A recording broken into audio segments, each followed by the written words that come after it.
ও নবী মুসা, আপনি কি আমাদের সাথে প্রহসন করতেছেন, আমাদেরকে উপহাস করতেছেন? হযরত মুসা আলাইহিস সালাম বললেন, ওয়ালা আউযু বিল্লাহি আন আকুনা মিনাল জাহিলিন। হযরত মুসা আলাইহিস সালাম বললেন, ওয়ালা আউযু বিল্লাহি, আমরা বলি না আউযু বিল্লাহি মিনাশ শাইতানির রাজিম, অর্থাৎ আল্লাহ আমাদেরকে শয়তানের হাত থেকে বাঁচান।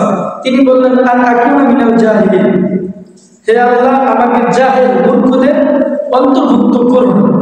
আউযু বিল্লাহ, আল্লাহর কাছে আশ্রয় চাই। এরপরে লোকেরা বলল, আল্লাহ তো বলেছেন যে একটি গরু জবাই করতে,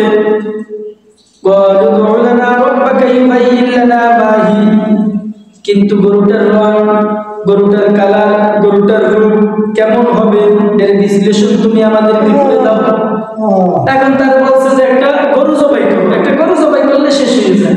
তারা পেঁচাইতেছে, বুঝতেছেন? একটা মানুষ আছে না, তাই লাগে না, তারপরও পেঁচা।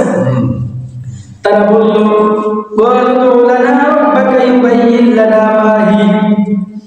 এর স্বরূপ আমাদের কাছে বিশ্লেষণ করো।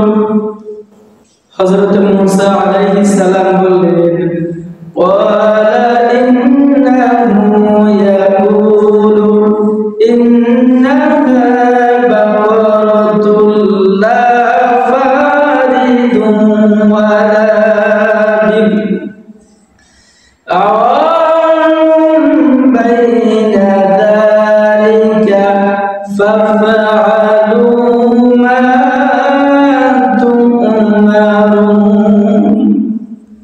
হযরত মুসা আলাইহিস সালাম বললেন, আল্লাহ বলে দিয়েছেন এমন একটা গরু তোমাদেরকে জবাই করতে হবে যেটা মধ্যম বয়সী, যুবক না, বৃদ্ধ না এবং রোগগ্রস্ত নয়, এরকম একটা গরু তোমাদেরকে জবাই করতে হবে।